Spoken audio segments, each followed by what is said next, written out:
Nuevo capítulo en la historia. Kim Jong-un reafirma compromiso de desnuclearización ante Donald Trump. Documento de entendimiento. Estados Unidos anuncia fin de maniobras militares en península de Corea. Desmiente acusaciones. Diputado Luis Florido aseguró que Comisión de Política Exterior no recibe dinero de otros países. En caída, OPEP informó que la producción del crudo en Venezuela bajó 2.7% en el mes de mayo. En crisis, Nora Bracho advirtió que el sistema eléctrico está colapsando producto de la falta de inversión. Incautan aeronave. Ministro Néstor Reverol informó que avioneta utilizada para narcotráfico se estrelló en el estado Zulia. Retiró a 11. Carlos Carrasco exhibe nueva joya de picheo. Suenan campanas. Ariana Grande se comprometió con solo semanas de relación.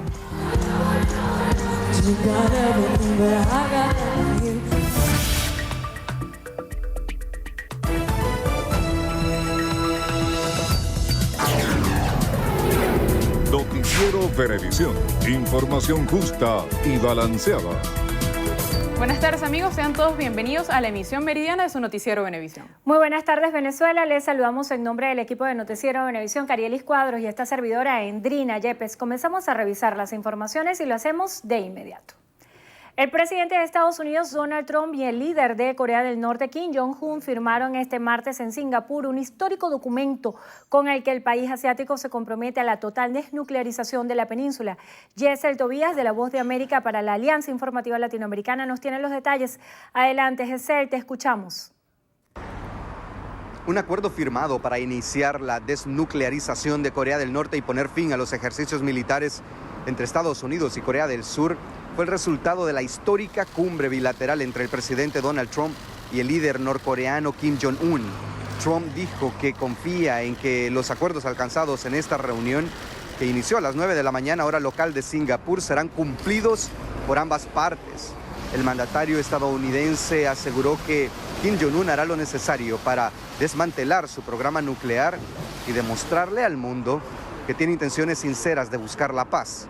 El mandatario estadounidense también reconoció que científicamente, según él, toma bastante tiempo desnuclearizar a una nación. El presidente Kim y yo acabamos de firmar una declaración en que reafirma su compromiso hacia una desnuclearización completa de la península coreana. También acordamos negociaciones fuertes para implementar el acuerdo lo antes posible y él quiere hacerlo. Esto no es el pasado. Este no es otro gobierno que no lo logró ni lo comenzó y por lo tanto nunca lo hizo. Y el presidente Kim me dijo que Corea del Norte ya está destruyendo un centro de pruebas de motores, de misiles. Eso no está en sus documentos, lo acordamos luego de la firma del documento. Por su parte, Estados Unidos se comprometió a detener lo que el mandatario llamó juegos de guerra, los ejercicios militares que realiza Estados Unidos en la península coreana con el objetivo de estar listos para defender a Corea del Sur y al resto de la región asiática en caso de una acción bélica por parte del ejército norcoreano. Estos ejercicios le cuestan demasiado dinero a Estados Unidos, dijo Trump. En sus primeras palabras, el líder norcoreano admitió que se habían superado muchos obstáculos para finalmente estar cara a cara con el presidente Trump. Desde Singapur, Yesel Tobías, Voz de América para Venevisión. El presidente estadounidense Donald Trump aseguró que las sanciones económicas a Corea del Norte continuarán mientras el gobierno de ese país no se deshaga de su arsenal nuclear de manera efectiva. Así lo expresó durante una rueda de prensa posterior a la histórica cumbre que supone la primera entre mandatarios de ambos países en casi 70 años. Tras más de 4 horas de reuniones en el Hotel Capella de la isla Sentosa en Singapur, ambos líderes se comprometieron a establecer nuevas relaciones entre sus países en correspondencia con el deseo de sus pueblos de alcanzar la paz y la prosperidad. Además, sumarán esfuerzos para construir un régimen pacífico en la península coreana.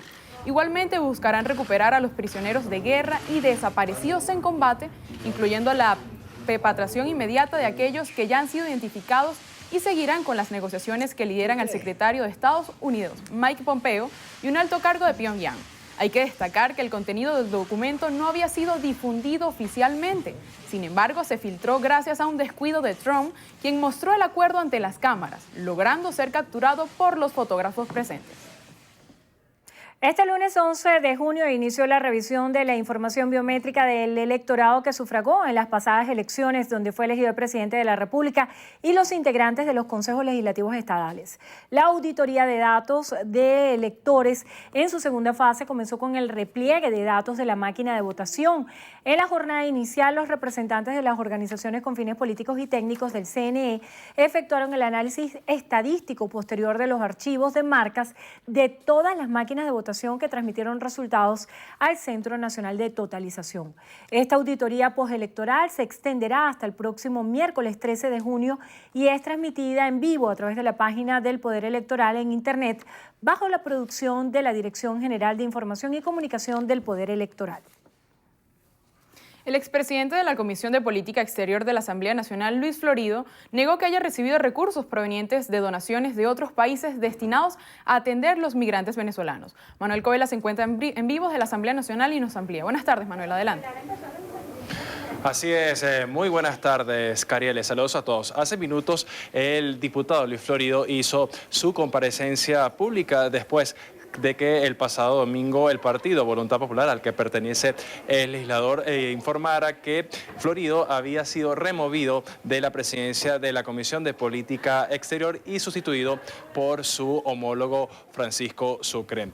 El motivo que trascendió sobre la causa de la destitución de Luis Florido fue la designación de delegados por parte de la Comisión de Política Exterior para atender a los migrantes venezolanos. Inició Luis Florido su rueda de prensa señalando que los delegados fueron aprobados en una sesión de la Comisión de Política Exterior bajo el aval de todos los partidos de la unidad y que incluso varios de esos delegados pertenecen no solamente a Voluntad Popular, sino a las demás agrupaciones políticas que conforman la mesa de la Unidad Democrática. También se refirió Florido a las acusaciones que se han expresado en su contra sobre la supuesto recibo de recursos de donaciones que han realizado otros países, principalmente Estados Unidos y la Unión Europea, recursos destinados para atender y llevar a cabo las gestiones que se desarrollan para atender las necesidades de los migrantes venezolanos. Vamos a escuchar a continuación parte de lo que dijo sobre este asunto el diputado Luis Florido. La Comisión de Política Exterior no maneja recursos. El cuentadante de la Asamblea Nacional es el presidente de la Asamblea, Omar Barbosa, no los diputados. Eso lo sabe cualquier persona que tiene un pequeño conocimiento institucional. Todos los países, absolutamente todos, le aportan dinero a ACNUR, a los estados, a las fundaciones y a las ONGs, no a los parlamentarios ni a los parlamentos.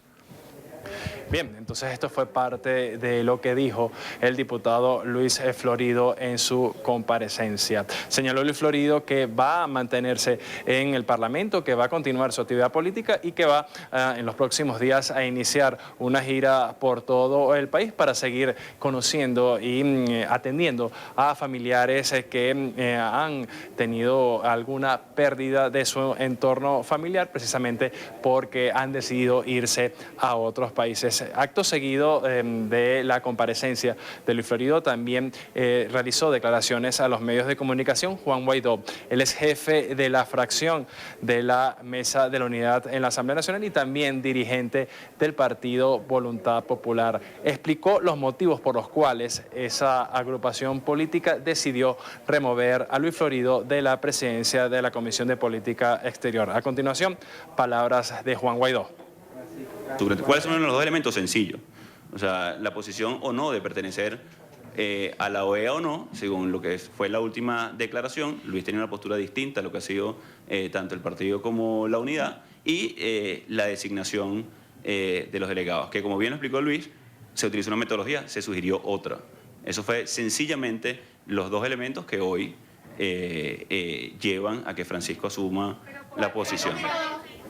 Bien, era precisamente entonces Juan Guaidó explicando los motivos por los cuales entonces Voluntad Popular decidió suplantar a Luis Florido al frente de la Comisión de Política Exterior. Señalaba entonces que además de la posición de Luis Florido sobre la suspensión o la eventual suspensión de Venezuela de la Organización de Estados Americanos y la designación de acuerdo a una metodología diferente a la que había sugerido Voluntad Popular de los delegados para atender a los migrantes venezolanos, fue entonces las dos causas que motivaron la decisión del partido Voluntad Popular.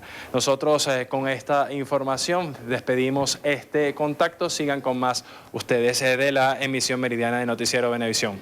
Muchísimas gracias, Manuel. Muy completo tu reporte. Continuamos con más. El viceministro de Relaciones Exteriores para América del Norte, Carlos Ron, entregó una nota de protesta al encargado de negocios de la Embajada de Estados Unidos en Venezuela, Christopher Lambert, por haber sostenido una reunión con el presidente de la Asamblea Nacional, Omar Barbosa. A través de un comunicado, la Cancillería venezolana indicó que el gobierno nacional calificó la reunión como un acto injerencista y que busca desconocer a las autoridades legítimas de la nación por parte de los Estados Unidos. El encargado de Relaciones Exteriores para América del Norte apuntó que las acciones del diplomático estadounidense tienen como objetivo obstaculizar las invitaciones de sostener un diálogo constructivo con el primer mandatario nacional, Nicolás Maduro, para fortalecer los lazos de comunicación mediante el respeto. La presidenta de la Comisión de Servicios de la Asamblea Nacional, Nora Bracho, advirtió que el sistema eléctrico está colapsando producto de la falta de inversión. Afirmó que para recuperarlo y garantizar el servicio a todos los venezolanos podría tomar al menos 4 años. Explicó que al tratarse de un sistema interconectado, la crisis eléctrica que aqueja a la región zuliana podría en poco tiempo expandirse a buena parte del país. En el sistema eléctrico se robaron 20.000 millones de dólares y la construcción del Guri en su momento fue un costo de 11 millones de dólares. Y nosotros estamos prácticamente viviendo del Guri porque las centrales termoeléctricas que tenemos en cada una de las regiones no funcionan, no se les hicieron los mantenimientos en su momento. Sabemos lo que se tiene que hacer una vez que no es una solución en 2 meses como lo está proponiendo el gobierno. Este cambio, esta transformación del sistema eléctrico, esta recuperación del sistema eléctrico tardarían aproximadamente de 4 a 6 años con una gran inversión de recursos. Respecto al sector salud, lamentó la falta de respuesta del gobierno ante la crisis de abastecimiento de medicinas y la reaparición de enfermedades erradicadas en el país. Confirmó la presencia de varios casos de poliomielitis en Delta Macuro. Hay 4 casos de polio, efectivamente, uno de ellos ya ha sido constatado, otro son unos vecinos que son 2 niños más y hay un cuarto que se sospecha que no se ha podido ubicar realmente. Pero la cuestión o el quid del asunto es la falta de respuesta por parte del gobierno nacional ante esta tragedia que estamos viviendo nosotros los venezolanos. 300.000 pacientes con enfermedades crónicas no tienen respuesta hoy día. La parlamentaria sostuvo que el drama en el sector transporte no es menor y aseguró que al menos 70% del sistema público está paralizado, con cementerios de unidades Yutón distribuidos todos los estados del país. En Nicaragua subió a 146 el número de muertos a causa de la crisis sociopolítica por la que atraviesa el país y que ya cumple 56 días. Según informó el Centro Nicaragüense de Derechos Humanos, la lista de fallecidos confirmados incluye a 2 agentes que murieron en un asalto de desconocidos. Además, denuncia que continúan los ataques en contra de la población presuntamente realizados por la Policía Nacional y fuerzas de choque oficialistas conocidas como turbas. El pasado jueves, el presidente Daniel Ortega pidió al Episcopado Nacional tiempo para reflexionar sobre si se accede a la democratización del país sin dar aún respuesta sobre ello. En Nicaragua, una veintena de sectores de la ciudad colonial de León, al noroeste del país, llamaron a un paro general de 24 horas en protesta contra el gobierno. En Panamá, el expresidente Ricardo Martinelli, detenido por casos de escuchas ilegales durante su mandato, permanece en una sala de cuidados intensivos de un hospital estatal a la que fue remitido anoche para una revisión médica. El exmandatario de 66 años de edad enfrentará encarcelado el proceso por el que fue entregado por Estados Unidos, tras haber sido detenido 1 año en ese país. De esta forma seguirá en la cárcel El Renacer, donde fue llevado este lunes, y es la misma donde estuvo preso el dictador Manuel Antonio Noriega. El proceso contra Martinelli implica 4 delitos que podrían costarle hasta 21 años de cárcel. Amigos, momento de hacer nuestra primera pausa. Al regreso, irá a prisión. Cuñado de rey de España fue condenado por caso de corrupción. Los detalles en tan solo minutos.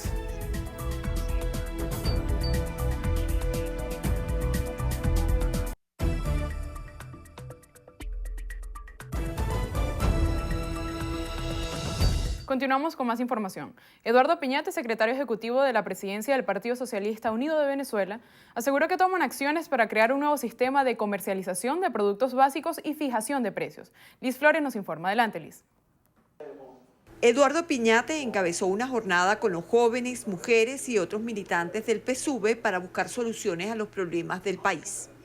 Garantizar el logro de la paz y la estabilidad política en Venezuela, avanzar en la construcción o en la formulación del nuevo modelo económico productivo socialista, la constitucionalización de todo el sistema de misiones y grandes misiones, la constitucionalización de los derechos de la juventud, la constitucionalización también de todo el proceso y fortalecimiento del poder popular, la constitucionalización de los derechos de la mujer, entre otros temas. En las mesas de trabajo también debatieron sobre el fortalecimiento de los derechos de las mujeres.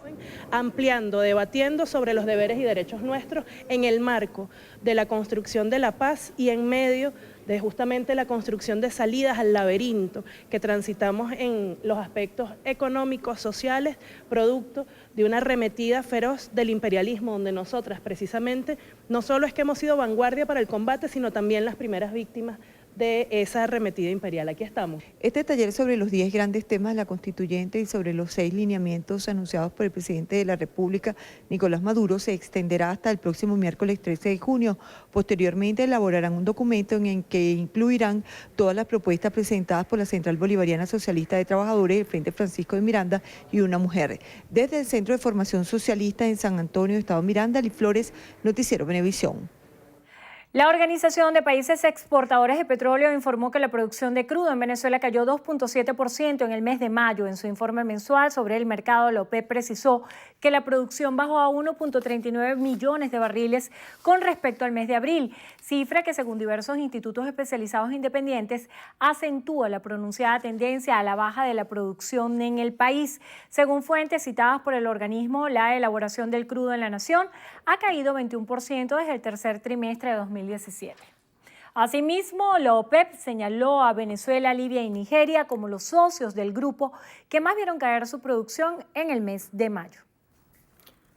El presidente del Sindicato del Sistema Metro de Caracas y vocero nacional de transporte, Edison Alvarado, anunció que pondrá en funcionamiento el Sistema Nacional Único del Cobro de Pasaje. Santiago Gutiérrez nos tiene el reporte. Hola, muchísimas gracias, amigo. Buenas tardes. Edison Alvarado señaló que el sistema incluye el cobro tanto en pasajes urbanos como extraurbanos, el metro de Caracas y hasta los motorizados. Hicimos una mesa de trabajo, que es la mesa de trabajo de cobro de pasaje. Ya trabajamos nosotros a nivel de las propuestas, a nivel de la misión transporte. Una de las propuestas es a nivel del carnet de la patria, que se recargue el carnet de la patria, bien sea por la sistematización de los puntos de cuenta, bien sea por la misión transporte. Y a nivel de las tarjetas inteligentes, el que no tenga el carnet de la patria, tiene su tarjeta inteligente. Nuestra propuesta, que la elaboramos los transportistas, no es una propuesta excluyente, es una propuesta incluyente. Durante este encuentro con los transportistas, Edison Alvarado anunció que hay varias proposiciones de las cuales tienen conocimiento tanto el presidente de la República, Nicolás Maduro, como el ministro de Transporte, Carlos Osorio. Entre ellos, la creación de salas situacionales, también un banco del transportista, un censo que se realizaría también, y además de un proyecto de ley para el impulso de ahorro del transporte. Una vez conocida esta información, quisimos también nosotros averiguar qué piensan los transportistas. Es lo mejor que ha podido salir, aun cuando eso tiene que ponerse en la práctica, ¿no? Hacer un estudio de campo, ponerse en la práctica, hasta ver hasta dónde el tipo de unidades que están trabajando en el servicio admiten ese tipo de cobro. Edison Alvarado dijo finalmente que se está haciendo un estudio muy pormenorizado para ver quiénes son aquellos conductores que reciben implementos como cauchos, baterías o cualquier tipo de repuesto para luego revenderlos. Dijo que en este sentido se va a hacer un trabajo de investigación y por supuesto habrá sanciones contra estos conductores. Esta información la hablaremos esta noche en nuestra emisión estelar.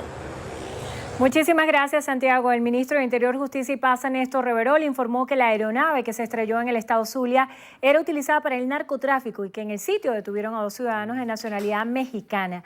Mediante su cuenta en Twitter, Reverol indicó que luego de ubicar a la aeronave con siglas norteamericanas N369-5W, que se estrelló en el sector Raya Arriba del municipio de Baral, los pilotos huyeron del lugar, siendo detenidos en las inmediaciones. El ministro precisó que durante el operativo también incautaron teléfonos satelitales, GPS y otros elementos para la investigación. Hacemos una breve pausa. A regreso tenemos más información. Quédense con nosotros, ya venimos.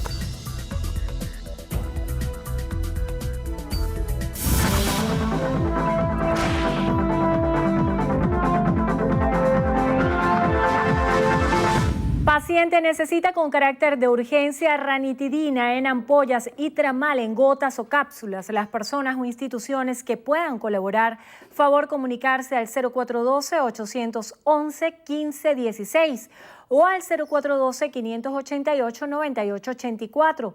Recuerde, las colaboraciones son gratuitas. No acepte realizar pago alguno. Un aporte más de Noticiero Venevisión por Venezuela.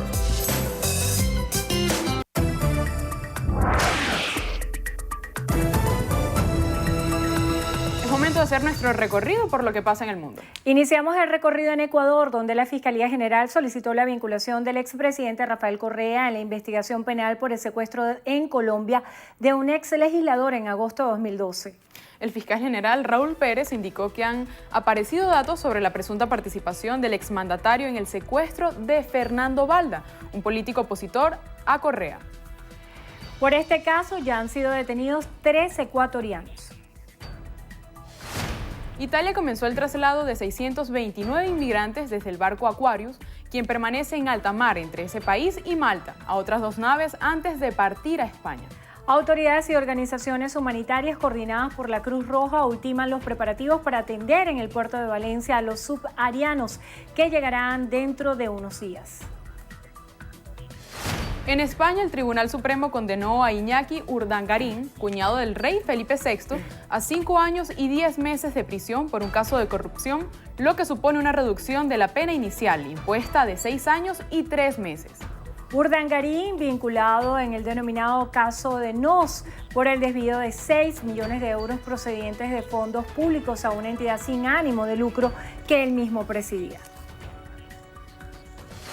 El Papa Francisco envió un rosario a la celda en la que está recluido el expresidente brasileño Luis Ignacio Lula da Silva, quien cumple una condena de 12 años por corrupción y lavado de dinero. El exmandatario publicó en sus redes sociales una fotografía del obsequio que fue llevado a la prisión por el dirigente social argentino Juan Grabois, quien no tuvo autorización de visitar a Lula. Y cerramos en Estados Unidos, donde el gobernador de Florida, Rick Scott, declaró el 12 de junio como día para recordar a las 49 víctimas de la matanza en el Club Pulse de Orlando al cumplirse su 2º aniversario. Las banderas estadales ondearán a media asta y se pide a los residentes de la entidad realizar a partir de hoy y durante los años siguientes un momento de silencio. En breve, reggaetón ton. Reggaetón ton, ¿cómo es eso? Alexis y Fido junto a Nacho. Los detalles en Estreno. Que se sienta el perreo, perreo, perreo. Con un dembocito prende el deseo. Me estoy juqueando con tu meneo.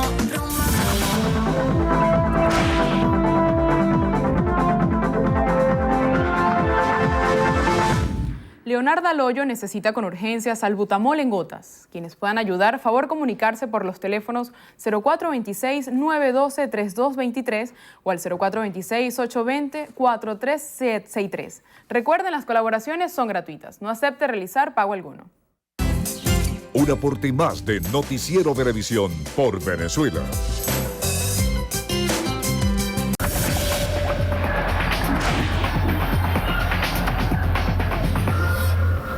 Hola amigos, iniciamos los deportes con béisbol de Grandes Ligas porque Carlos Carrasco sumó su 8º triunfo de la temporada en la victoria de los Indios de Cleveland sobre los Medias Blancas de Chicago, 4-0. Nos vamos al Comerica Park, donde Carrasco trabajó por 7 episodios en los que apenas toleró 2 hits, otorgó un boleto y ponchó a 11 rivales para alcanzar su 8º triunfo de la campaña. De esta forma, el venezolano deja su registro en 8 victorias y 4 derrotas. Bélgica derrotó a Costa Rica 4-1 en el último amistoso de ambas selecciones previo al Mundial. Brian Ruiz adelantó a los ticos al minuto 24, pero después los Diablos Rojos fueron una verdadera máquina. Dries Mertens al minuto 31, Romelu Lukaku al 42 y al 50, y Miki Batshuayi en la fracción 64 anotaron los tantos belgas. Costa Rica debutará el domingo ante Serbia, mientras que Bélgica hará lo propio el próximo lunes ante Panamá, con transmisión del equipo campeón de Venevisión. Argentina entrenó este lunes en la ciudad deportiva de Bronitsi, a pocos kilómetros de la ciudad de Moscú. La sesión, que ha estado abierta tanto al público como a los medios, consistió en ejercicios físicos y tácticos. Docenas de fanáticos del albiceleste han aclamado a todos los jugadores argentinos, incluyendo a Lionel Messi. El primer partido para Argentina en el Mundial de Rusia será el sábado 16 de junio contra Islandia en Moscú a las 9 de la mañana por Venevisión. Francia continúa su preparación para su debut en la Copa Mundial en el campo de entrenamiento de la pequeña ciudad de Glebovski, a 15 minutos de Istra, donde se encuentra el hotel de concentración. Les Bleus enfrentarán a Australia este sábado a las 6 de la mañana. Por su parte, Antoine Griezmann, a un jugador del Atlético de Madrid, está en su semana clave cuando tendrá que revelar de una vez por todas en qué equipo jugará la próxima temporada. El último amistoso de preparación de los equipos mundialistas lo disputará esta tarde Polonia ante Lituania en Varsovia. El seleccionador de los centroeuropeos, Adam Nawalka, dijo que este será un juego muy duro, pero que espera que no haya lesiones. Nawalka también comentó sobre la recuperación de Kamil Glik después de una lesión en el hombro. El mejor defensor polaco se sometió al examen médico final este lunes en Niza, Francia. La decisión final sobre su participación en la Copa Mundial se tomará mañana, después de su regreso a Polonia. La selección mexicana, dirigida por el colombiano Juan Carlos Osorio, llegó a Moscú para dar inicio a su participación en la Copa del Mundo de la FIFA. De esta manera, el Tri es el primer equipo de su grupo en llegar al país anfitrión del máximo torneo futbolístico. Hoy ya entrenó todo el grupo completo, incluyendo a Diego, entonces parece ser que las cosas van por un buen camino. Los partidos de preparación han sido muy buenos y ahora ya se viene la recta final y el torneo como tal. Durante la fase de grupos, el combinado mexicano se hospedará en las instalaciones del Club Dinamo de Moscú, ubicada en Novogorsk, en las afueras de la capital rusa. El Tri se estrenará en la Copa ante Alemania el 17 de junio en el estadio Luzhniki de Moscú. Amigos, hasta aquí los deportes en su noticiero Venevisión. Un fuerte abrazo para todos.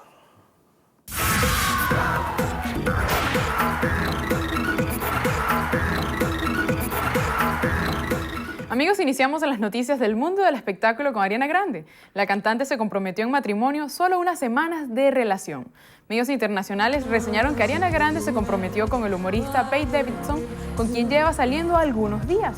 Tras los rumores que salieron con la imagen de la intérprete en un show luciendo un impresionante anillo que parecía ser de compromiso, fuentes cercanas a ellos revelaron que son dos personas que se han enamorado rápido y son felices. La noticia sorprendió a muchos, puesto que los primeros comentarios acerca de su relación surgieron hace menos de 2 meses. Seguimos con Robert De Niro y lo que dijo sobre Donald Trump, que lo viralizó. El domingo, durante los premios Tony en Nueva York, el reconocido actor aprovechó su participación para dar un discurso en el que mencionó al presidente de Estados Unidos y dejó a todos boquiabiertos. Robert De Niro expresó su opinión sobre Trump y el público lo ovacionó. Esta no es la primera vez que la estrella insulta al mandatario, ganando atención hasta en las redes sociales. Ahora veamos a Maluma, quien al parecer no le fue muy bien cantando un tema de Marc Anthony. El cantante urbano estuvo reunido con el actor venezolano Wilmer Valderrama y a través de las historias de Instagram ambos se mostraron interpretando Hasta Ayer, tema del reconocido Marc Anthony. Sin embargo, no todo salió como el colombiano lo esperaba. Maluma fue criticado por sus seguidores, quienes aseguran que su voz no se acerca a la de Marc. Incluso hicieron referencia a que se le fueron los gallos. Supe que tuve otro amante al que quizás con el tiempo le hará lo mismo que a mí. Y Sarah Jessica Parker fue capturada en el metro de Nueva York. La estrella demostró que a pesar de ser una de las caras más reconocidas de Hollywood, es una ciudadana común y corriente. Con vestimenta casual, audífonos, gafas oscuras y el celular en la mano, Sarah viajó a bordo de la línea en dirección hacia el metro de la ciudad, donde se encuentra ubicado su apartamento. Esta no fue la primera vez del metro. Parker acostumbra a compartir videos en sus viajes por el subterráneo. Rebecca. Favorite TV show that's currently on? Getting On. Cerramos con el nuevo video de Alexis y Fido junto a Nacho. Reggaeton Town ya cuenta con más de 2 millones de reproducciones en YouTube a pocos días de su lanzamiento. Pa' perrear la noche entera. Como una Diosuna, Bad Bunny o Anuel, pa' escuchar la nueva. Una de W y Yandel, hacen que las nenas se muevan. Que se sienta el perreo, perreo, perreo. Con un dembocito prende el deseo. Me estoy juqueando con tu meneo. Rumba no es rumba si no hay perreo. Perreo, perreo, perreo. Bien, al regreso en entrevista a Venevisión nos acompaña Ricardo Molina, presidente de la Comisión de Ecosocialismo de la Asamblea Nacional Constituyente. No se aparte.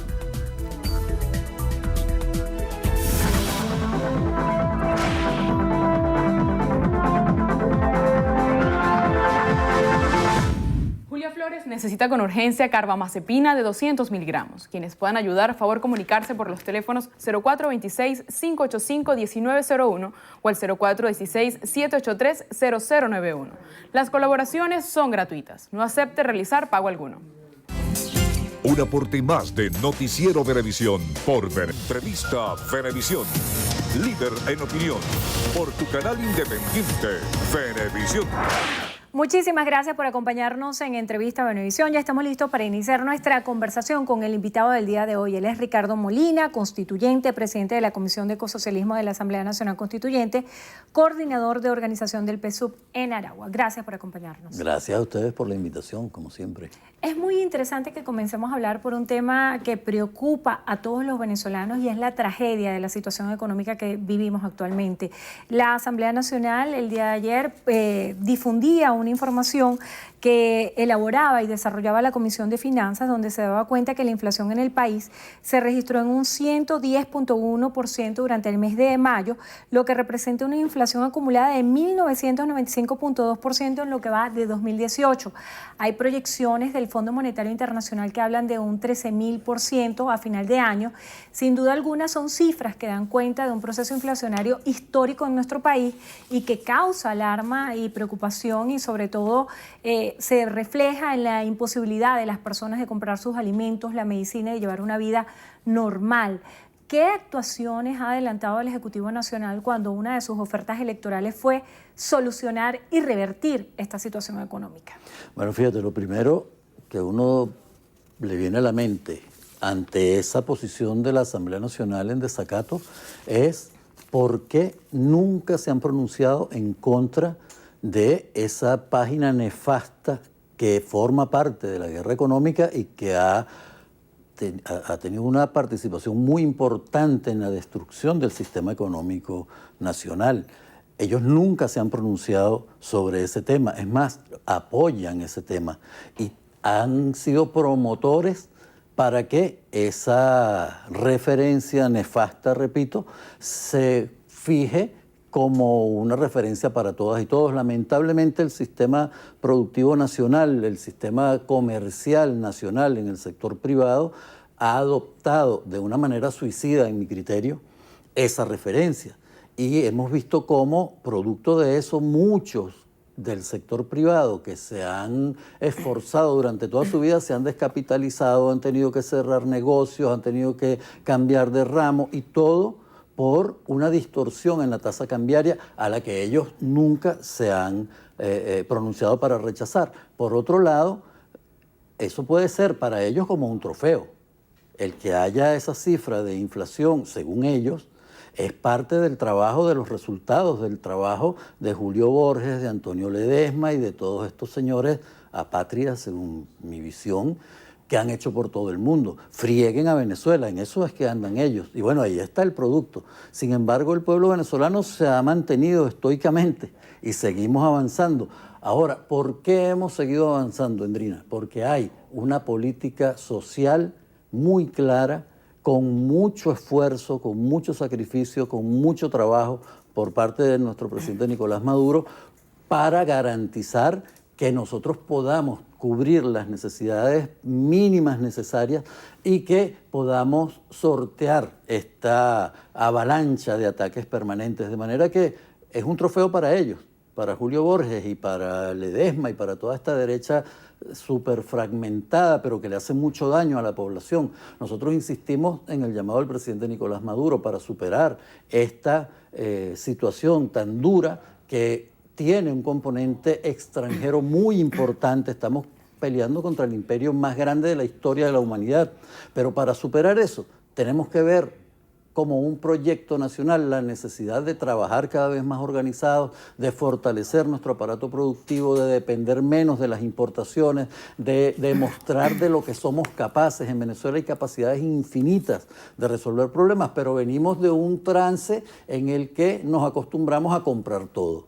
Ahora nos toca saber que con esas capacidades podemos producir lo que necesitamos. Y es un cambio de fondo, un cambio cultural, un cambio de visión, un cambio de sociedad. Y vamos a ver dentro de poco que todas estos ataques, estas amenazas, esta inclemencia del mundo financiero internacional, del imperio estadounidense y de la derecha venezolana va a servir para que nuestro pueblo esté cada vez más fortalecido y sepamos de lo que somos capaces nosotros mismos. Molina, la próxima semana se cumple exactamente un mes de la reelección del presidente Nicolás Maduro.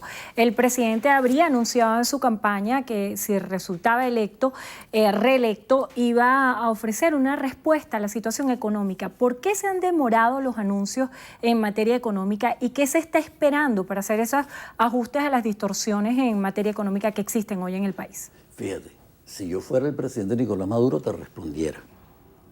Pero no soy. El presidente tiene su estrategia. Es una estrategia extraordinaria. Digan lo que digan, en diciembre del año 2015 hubo una situación gravísima para el futuro del pueblo venezolano. Solo que la desperdiciaron. ¿Y por qué hoy estamos aquí? Gracias a la estrategia que ha desarrollado el presidente Nicolás Maduro. Nosotros perdimos la mayoría calificada en la Asamblea Nacional en el año 2015. El 2016 pudo haber comenzado en el marco democrático con un anuncio extraordinario de la derecha venezolana. Vamos a continuar en el marco constitucional y vamos a obligar a este gobierno tal y tal y tal, y hubieran desarrollado su política. Pero se fueron por el camino el camino extraño de la violencia, del desacato, del desconocimiento de la Constitución, y a Maduro le quedan 6 meses. Bueno, luego de esos 6 meses, el presidente Maduro nos condujo para ganar la mayoría, 19 gobernaciones, no es nada despreciable, ganar 305 alcaldías, ganar la Asamblea Nacional Constituyente, que para mí es un error terrible de la derecha venezolana no haber participado. Hubiera sido muy interesante tener en la Asamblea Nacional Constituyente visiones de derecha para contrastarlas, discutirlas y llegar a acuerdos allí en el campo del debate, de las ideas. Luego en las presidenciales volvimos a ganar. Todo eso es construcción de nuestro líder, del presidente Nicolás Maduro. Él tiene la estrategia, más nadie la tiene porque sabe, las estrategias no se explican, se van desarrollando sobre la marcha. Lo único que nosotros estamos seguros es que quien está al frente de la revolución bolivariana chavista sabe lo que está haciendo y nosotros estamos dispuestos a apoyarlo en los terrenos que sean y en las condiciones que sean. Así que al pueblo venezolano, yo sé que es difícil, yo sé que es complejo. Nosotros lo vivimos a diario, la complejidad de la arremetida inflacionaria desmedida, despiadada, pero nosotros tengamos fe que el presidente Nicolás Maduro en corto tiempo va a implementar todo un plan en el que nosotros vamos a comenzar a recuperar. Nadie vaya a creer que una vez que el presidente haga unos anuncios, los que fueren, en materia económica, en materia social, en la que sea, a la semana siguiente va a cambiar la situación. Esto es un tema de mediano plazo, donde solo con las orientaciones de nuestro líder y con la disposición al trabajo conjunto, a la visión de proyecto nacional, podremos salir. Nadie espere que venga otro a resolverle su problema. Los problemas los tenemos que resolver nosotros mismos. Ya superado este tema electoral que usted ha descrito, que se ha desarrollado en los últimos años, hay respuestas inmediatas que quieren los venezolanos, sobre todo en tema de alimentos, en el sector de salud, en el sector de servicios públicos. ¿Por dónde se debería comenzar y cómo sortear todas las dificultades de hoy en el medio de una geopolítica que muestra una situación bien compleja para Venezuela? Fíjate. Yo creo que por donde está comenzando el presidente Nicolás Maduro es clave. El presidente ha dicho, ratificando las palabras del comandante Hugo Chávez, comuna o nada. Más poder para el pueblo organizado.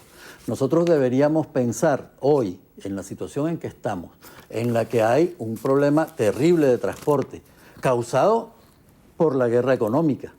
Nadie se puede olvidar de eso. Gracias a Julio Borges, gracias a Ledesma, gracias a la derecha venezolana, no se ha podido importar más cauchos. Es muy difícil importarlos. No se ha podido importar los insumos para producir las baterías, para mejorar la producción petrolera, etc. Nadie se puede olvidar de eso. Pero imaginemos, con todas las dificultades que tenemos, ¿qué tal funcionaría hoy el transporte colectivo en Venezuela si en vez de estar en manos de privados, estuviera en manos de las comunas, estuviera en manos de las comunidades? Tenemos que dar el salto. Y el presidente Maduro lo ha dicho, o confiamos en el pueblo organizado o no vamos a construir el socialismo bolivariano y chavista. Esa es una de a mi manera de ver, una de los mensajes más acertados del presidente en esta nueva etapa. Tenemos que profundizar el socialismo. ¿Cómo se hace? Dándole mayor poder al pueblo. ¿Cómo se hace? Cada quien asumiendo su papel en su espacio y sabiendo que o producimos para resolver nuestros problemas o nadie va a venir a resolvernos. Usted ha hecho varias veces referencia a la palabra producción y se ha hablado bastante de la necesidad de reactivar el aparato productivo nacional. Queramos o no, seguimos siendo un país con un esquema monorrentista y hoy se reflejan en las informaciones productos de la OPEP que la caída de la producción de petróleo de Venezuela en este mes fue muy importante. ¿Qué es lo que está pasando en PDVSA y por dónde comenzar a reactivar la industria? Todos sabemos lo que ha venido ocurriendo en PDVSA desde hace años. Esto no es casual, es todo digamos, el resultado de una serie de acciones que durante el tiempo ahora estamos viendo los resultados de desmejorar el sistema productivo, de confundir a los trabajadores del sector, no sin antes, igual, siempre hay que decirlo, la influencia que tiene el trabajo que han venido haciendo desde fuera para destruir nuestra industria. No han podido ni podrán. Los trabajadores de PDVSA son trabajadores patriotas. Nosotros allí tenemos problemas, estamos seguros los vamos a resolver. Pero más allá del tema petrolero, que nosotros sabemos, tenemos que dejar la Venezuela rentista. Eso significa que tenemos que dejar de vivir solo y exclusivamente de los dólares generados por PDVSA. Pero no significa que vamos a dejar de tener esa fuente como una fuente de riqueza, la principal fuente de riqueza de nuestro país. ¿Qué sí significa? Que si los venezolanos necesitamos zapatos, tenemos que ser capaces de fabricarlos. Que si los venezolanos necesitamos comida, tenemos que ser capaces de producirla. Que si necesitamos fertilizantes, debemos ser capaces de fabricarlos aquí. Que la tecnología nacional se desarrolle y se ponga en práctica, no esperando tener unos dólares para ir a comprar una licencia, una patente donde fuera, sino explotando nuestras propias capacidades. Esa es la etapa que viene. Y esa es la etapa que más esperanza da, porque nosotros nos estamos demostrando que sí somos capaces de seguir adelante seguramente vamos a seguir dependiendo en muchas cosas del resto del mundo, pero también estamos seguros que vamos a seguir demostrando que somos capaces de ser autosustentables en muchas otras cosas. ¿Qué está haciendo la Asamblea Nacional Constituyente y qué queda para los próximos días? La Asamblea Nacional Constituyente tiene 3 objetivos establecidos en la Constitución: generar leyes constituyentes, contribuir en la reforma del Estado y producir un nuevo proyecto de constitución. En esas 3 áreas se ha venido trabajando. A veces la gente se confunde. Los constituyentes, las constituyentes no tenemos competencia en el Poder Ejecutivo, no somos Poder Ejecutivo. Entre todos los 540 somos el poder plenipotenciario, solo si estamos los 540 juntos como órgano, pero no tenemos la capacidad de allanar un local comercial, de mandar a cerrar un banco, de confiscar un autobús porque está explotando a los pasajeros. La Asamblea Nacional Constituyente no tiene esa potestad. ¿Qué sí tiene la Asamblea Nacional Constituyente? La obligación de orientar con los lineamientos del presidente Nicolás Maduro. Por ejemplo, el presidente fue clarísimo, 6 líneas de trabajo. Nosotros estamos trabajando en esas 6 líneas. Y el presidente nos ha pedido apoyo y tiene pleno apoyo para desarrollar esas 6 líneas. Y allí estamos trabajando. Ahora en esta etapa intensa de discusiones, todas las comisiones han ido aportando, producto de las asambleas populares, ha ido aportando a la Comisión Constitucional las propuestas que se han recogido. Y ahora en esa etapa de sistematización, dentro de poco, seguramente unas semanas, se podrá comenzar a discutir esos contenidos y hasta dónde nosotros podremos llegar. Solo se dirá en las asambleas que tendremos que hacer en todo el territorio nacional para que luego, teniendo el proyecto de constitución, salga a la consideración de nuestro pueblo. Eso es el trabajo que nos corresponde en la Asamblea Nacional Constituyente. Y además, apoyar al Ejecutivo Nacional, visto que no hay Asamblea Nacional porque está en desacato para que pueda funcionar el gobierno nacional. Muchísimas gracias por estar con nosotros hoy en Entrevista Venevisión. Ricardo Molina, constituyente, presidente de la Comisión de Ecosocialismo de la Asamblea Nacional Constituyente, coordinador de organización del PSUV en Aragua. Gracias por estar con nosotros. Gracias a ustedes, y gracias a ustedes también. Que tengan todos muy buenas tardes. Carielis. Así es, Andrina, despedimos con información deportiva porque Julen Lopetegui será el nuevo entrenador del Real Madrid, según ha anunciado el Club Blanco, para las próximas 3 temporadas. Lopetegui, quien estará al frente de la selección española en este Mundial, recibió su contrato con la selección nacional y sorpresivamente se incorporará al Real Madrid a partir de la temporada que viene. Amigos, hasta aquí la presente emisión. Recuerden, Noticiero Venevisión, Canal 4 reporta, ustedes deciden. Feliz tarde para todos.